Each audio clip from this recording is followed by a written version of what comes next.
स्वागत है आप सभी का मेरे यूट्यूब चैनल में। तो चलिए आज की वीडियो में देखेंगे 10th क्लास का साइंस 2022 में जो क्वेश्चन आया था एमसीक्यू से। ठीक है, 2022 का एमसीक्यू, ताकि आइडिया लगे किस तरह का क्वेश्चन आता है। तो पूरा चैप्टर से क्वेश्चन एमसीक्यू देखेंगे जो कि 2022 में आया हुआ आ चुका है। ठीक है, तो चलिए शुरू करते हैं। उत्तल दर्पण से बना प्रतिबिंब सदैव होता है। तो उत्तल दर्पण से बना प्रतिबिंब याद रखिएगा हमेशा सीधा होता है। ठीक है, उत्तल दर्पण से बना प्रतिबिंब सीधा होता है। गोलीय दर्पण का फोकसांतर उसकी वक्रता त्रिज्या का कितना गुना होता है। तो गोलीय दर्पण कोई भी हो, चाहे उत्तल दर्पण हो चाहे अवतल दर्पण हो, उसका फोकस दूरी, फोकांतर मतलब फोकस दूरी कितना होता है, इसके त्रिज्या से आधा होता है। ठीक है, फोकस दूरी त्रिज्या का आधा होता है, इक्वल टू r/2। फॉर्मूला आपने पढ़ा होगा।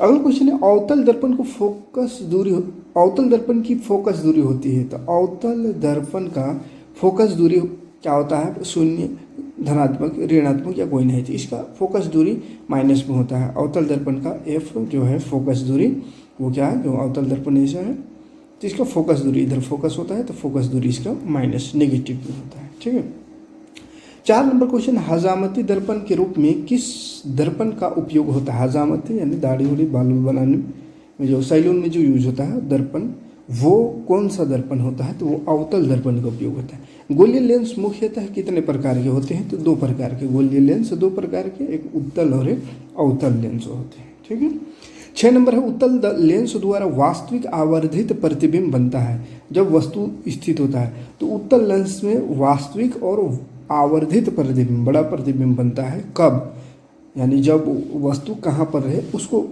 बताना है। तो वस्तु जब लेंस और फोकस के बीच रहता है तो वास्तविक आवर्धित प्रतिबिंब बनता है। ठीक है, एंड 7 नंबर क्वेश्चन है, जब प्रकाश की किरण हवा से कांच में जाती है तो वह मुड़ जाती है।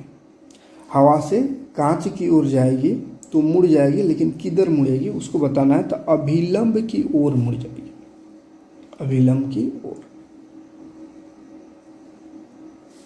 क्योंकि विरल माध्यम से सघन माध्यम में जाने पर अभिलंब की ओर मुड़ जाता है, संघर्ष से विरल में जाने पर अभिलंब से दूर हट जाता है।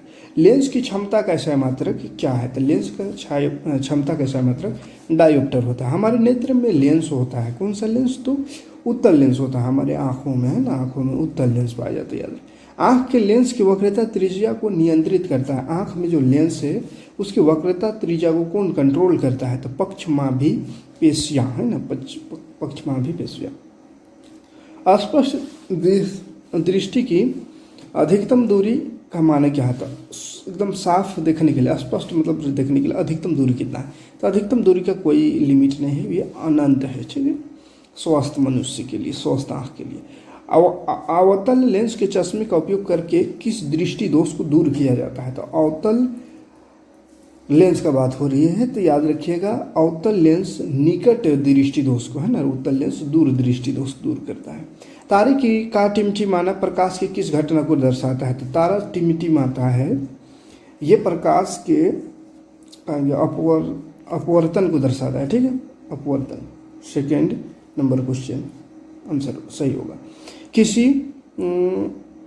अभिक्रिया में भाग लेने वाले पदार्थ कहलाता है, मतलब केमिस्ट्री यहाँ से शुरू हो रहा है। तो किसी अभिक्रिया में जो भाग ले रहा है उस पदार्थ को अभिकारक कहते हैं। और समीकरण यहाँ पे दिया हुआ CaCO3 कैल्शियम कार्बोनेट, और ये ऊष्मा के साथ टूट के 2 हो गए, कैल्शियम ऑक्साइड और कार्बन डाइऑक्साइड। तो 2 टुकड़े में टूट गया। तो जब ऐसे टूटे तो टूटता है तो उसको बोलते हैं वियोजन अभिक्रिया है ना। सेकंड ऑप्शन होगा वियोजन। वसन कैसी रासायनिक अभिक्रिया है, वसन कैसी, तो ये ऊष्मा श्वसन होगा, वसन लिखा, श्वसन कैसी, तो ऊष्मा क्षेपी अभिक्रिया है।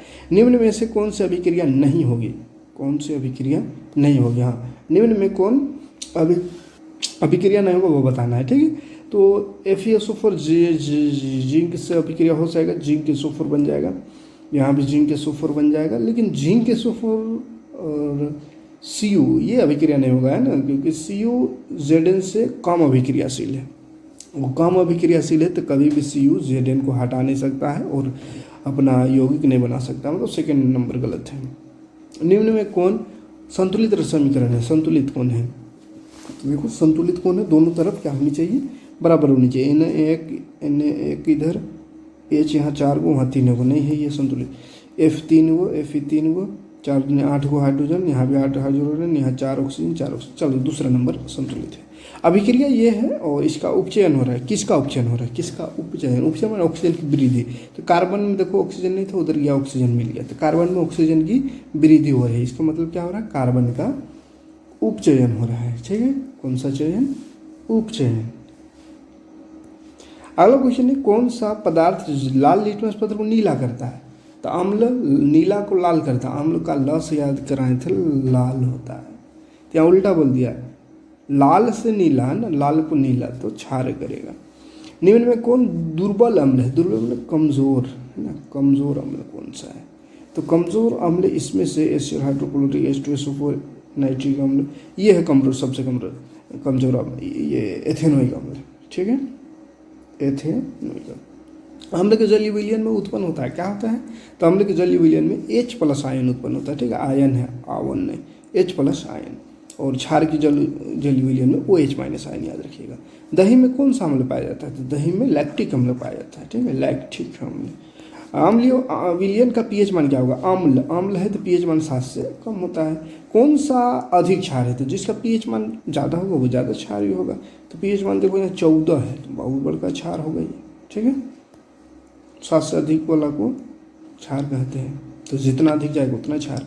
विरंजक चूर्ण का रासायनिक सूत्र है, विरंजक चूर्ण, विरंजक चूर्ण मतलब इसका क्या नाम है, कैल्शियम ऑक्सीक्लोराइड है ना, जिसको क्या बोलते हैं, ब्लीचिंग पाउडर। प्रकाश संश्लेषण में ऑक्सीजन बाहर निकलती है, ये बायोलॉजी पहुंच गया। प्रकाश संश्लेषण में ऑक्सीजन बाहर निकलती है, तो ऑक्सीजन जो है वो बाहर कहाँ से निकल, किससे, तो हाइड्रो H2O है ना, H2O जल वाला में जो ऑक्सीजन है वो ऑक्सीजन बाहर निकलती है, जल से, याद रखिएगा।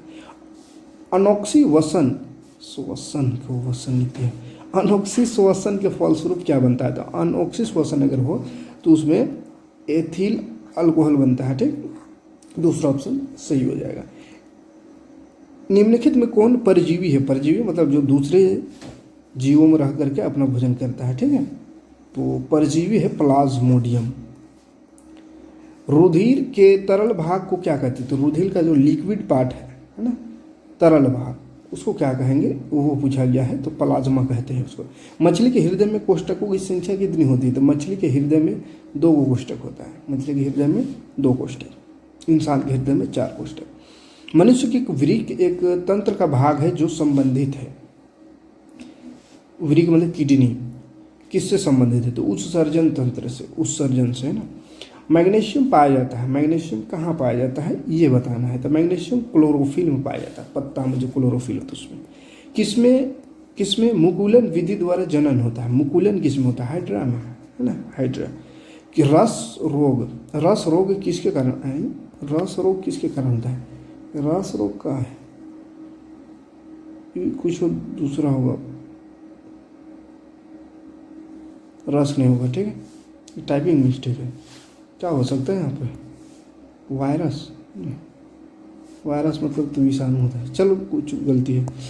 पराग कोश में होते हैं, पराग कण होगा, क्या होगा, पराग कोश में परागाकेश लिखल है, पराग कोश होगा है ना। पूर्व विकसित अंडाशय कहलाता है, पहले से विकसित अंडाशय है तो उसको क्या कहते हैं, पूर्व विकसित फल, पूर्ण विकसित मतलब पूरा विकसित है ना, पूरा विकसित अंडाशय ही विकसित होकर फल बनता है। अनवीकरणीय ऊर्जा स्रोत है, अनवीकरणीय मतलब क्या होता है, जो दोबारा नहीं पाया जा सकता, दोबारा नहीं उसको बना सकते एक बार ख़त्म हो जाने पर। तो कोयला को बना नहीं सकता कोई, एक बार ख़त्म तो किस्सा ख़त्म। सौर ऊर्जा को सीधे विद्युत ऊर्जा में बदलने वाली युक्ति को क्या कहते हैं, तो सौर ऊर्जा से विद्युत ऊर्जा में बदलता है उसको क्या बोलते हैं, सौर सेल कहते हैं, चौथा ऑप्शन सही है। 40 एंड लास्ट क्वेश्चन, निम्नलिखित में कौन मुख्यतः जैव गैस का संगठक है, जैव गैस का कौन है, तो ये मीथेन है। ठीक है, तो चलिए आज की वीडियो में इतना ही, और कल से तैयारी पूरा हो चुकी है लाइव क्लास लेने का। तो टाइमिंग रहेगा आज से ही, मतलब ना आज से ही टाइमिंग कितना बजे कर दे, 9 बजे रात में, 9 बजे से लाइव चलेगा, देखेंगे जैसा होगा, 9 से 10 या आधा घंटा या 1 घंटा का रिक्वायरमेंट के हिसाब से। और जब तुरंत तुरंत लाइव चलेगा, जैसे 9 से अगर 9:30 10 क्लास का गया तो फिर 9 क्लास का, फिर 8 क्लास, इस तरह से लाइव चलाएंगे पूरा। कम्युनिटी टैब देखते रहना है, हम कम्युनिटी में बता देंगे कौन सा क्लास का लाइव किस टाइम होगा। ठीक है, चलिए मिलते हैं नेक्स्ट वीडियो में। Thanks for watching. जय हिंद, शुक्रिया।